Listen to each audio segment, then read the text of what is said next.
Elle domine la savane africaine du haut de ses 5, parfois 6 mètres. Élégante, silencieuse, presque irréelle, la girafe est le plus grand animal terrestre de la planète. Avec son cou interminable et sa démarche d'une lenteur majestueuse, elle semble appartenir à un autre monde. Pourtant, derrière cette douceur se cachent des prouesses d'ingénierie biologique stupéfiantes. Voici l'histoire vraie des girafes. Commençons par les chiffres, car ils donnent le vertige. Un grand mâle peut atteindre près de 6 mètres de hauteur, soit l'équivalent d'un immeuble de 2 étages. Il pèse jusqu'à plus d'une tonne. Ses pattes, à elles seules, mesurent près de 2 mètres, elles sont plus grandes qu'un homme adulte. Et malgré cette taille démesurée, la girafe se déplace avec une grâce et un silence déconcertants, un géant sur la pointe des sabots. Le cou de la girafe, qui peut mesurer plus de 2 mètres, est sa signature. Mais voici le détail le plus surprenant. Ce cou immense ne contient que 7 vertèbres, exactement le même nombre que dans notre propre cou et que chez presque tous les mammifères. La différence, c'est que chacune de ces 7 vertèbres est gigantesque, longue d'une vingtaine de centimètres. La nature n'a pas ajouté de pièces, elle a simplement étiré le même plan d'origine. Glisser le sang jusqu'à un cerveau perché à plusieurs mètres du sol exige une pompe hors norme.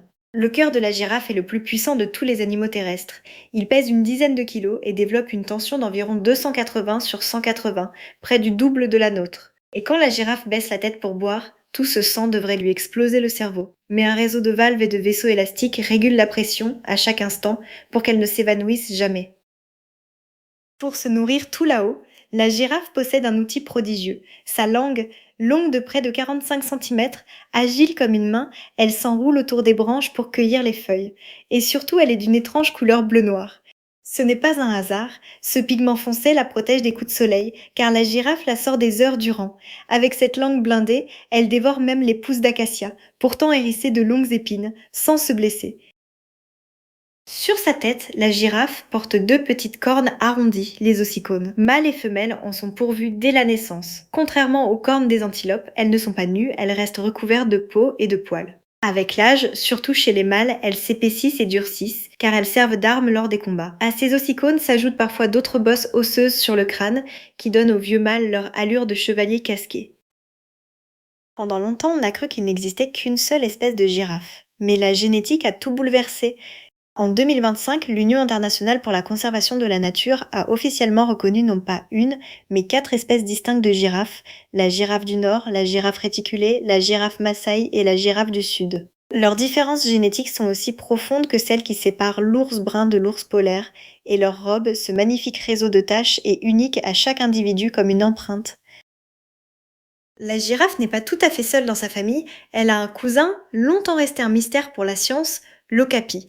Avec ses rayures de zèbre sur les pattes et son corps de cheval, on ne devinerait jamais leur lien de parenté. Et pourtant, l'okapi est bel et bien le plus proche parent vivant de la girafe. Discret, il se cache dans les forêts profondes du Congo. Ensemble, ces deux silhouettes improbables forment les derniers représentants d'une très ancienne lignée. Quand elle marche, la girafe a une démarche unique. Elle avance les deux pattes du même côté en même temps, en se balançant doucement comme un navire. Et lorsqu'elle s'élance au galop, le spectacle est saisissant. Son long cou se balance d'avant en arrière à chaque foulée pour l'équilibrer. Malgré son allure pataude, elle peut alors atteindre près de 60 km/h, assez pour distancer la plupart de ses prédateurs sur une courte distance. Entre mâles, la rivalité prend une forme spectaculaire et presque élégante, le combat de course. Deux géants se tiennent côte à côte, puis balancent leurs coups comme des massues pour asséner à l'adversaire de violents coups de tête avec leurs ossicones. Ces duels, parfois longs, décident qui dominera et se reproduira. Ils peuvent être rudes, mais finissent rarement de façon tragique. C'est un curieux ballet de force, où la patience et l'équilibre comptent autant que la puissance. La naissance d'une girafe est l'une des plus brutales du monde animal. La mère met bas debout. Le petit, qui mesure déjà près de 2 mètres, fait donc une chute d'environ 2 mètres jusqu'au sol. Loin de le blesser, ce choc est salutaire. Il rompt le cordon, déchire la poche et déclenche sa toute première respiration. Quelques minutes plus tard, le nouveau-né tente déjà de se lever sur ses longues pattes tremblantes. Et en 1 heure à peine, il tient debout, prêt à suivre sa mère. Mais la vie d'un girafon est pleine de périls. Durant ses premiers mois, il est une proie de choix pour les lions, les hyènes et les léopards. Plus de la moitié des petits ne passent pas leur première année. Pour les protéger, les mères confient parfois leurs jeunes à une sorte de garderie surveillée à tour de rôle pendant qu'elles vont se nourrir. Le petit, lui, grandit très vite, il peut prendre près de 3 cm par jour. Une course contre la montre pour atteindre une taille qui le mettra hors de portée. Les girafes vivent en groupes lâches que l'on appelle joliment des tours.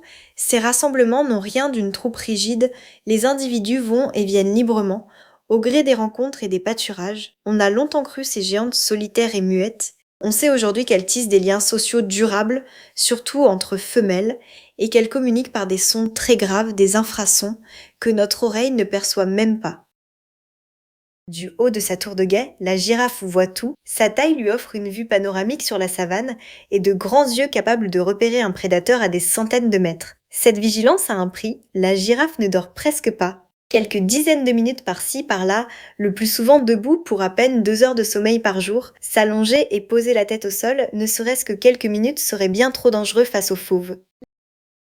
La girafe est aussi une championne de la sobriété. Elle peut se passer de boire pendant plusieurs jours, car elle tire l'essentiel de son eau des feuilles qu'elle broute. C'est une chance, car le moment de boire est le plus périlleux de sa vie. Pour atteindre l'eau, elle doit écarter ses immenses pattes et baisser la tête, une posture vulnérable et lente à corriger en cas d'attaque. Grande consommatrice de feuillage, elle façonne aussi la savane, en taillant les arbres et en dispersant les graines.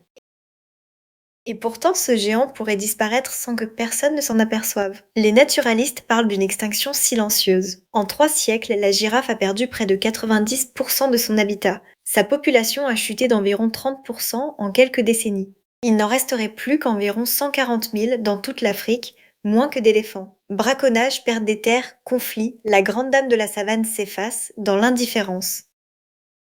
Mais tout n'est pas perdu. Grâce au travail acharné des défenseurs de la nature, certaines populations recommencent à croître. On déplace des girafes pour recréer des troupeaux là où elles avaient disparu. On protège leur dernier refuge. On les étudie enfin sérieusement. La reconnaissance des 4 espèces en 2025 est une étape majeure. Elle permettra de mieux protéger les plus menacées d'entre elles. Le sort de la girafe n'est pas encore scellé. Au crépuscule, sa silhouette se découpe sur le ciel orangé, immobile, comme une sentinelle veillant sur la savane. La girafe ne rugit pas, ne charge pas, n'effraie personne. Elle se contente d'être là, immense et paisible, depuis des millions d'années. Peut-être est-ce pour cela qu'on l'oublie. Ce serait une faute impardonnable de laisser s'éteindre, en silence, la plus haute et la plus douce des créatures de la Terre, car un horizon d'Afrique sans girafe ne serait plus tout à fait l'Afrique.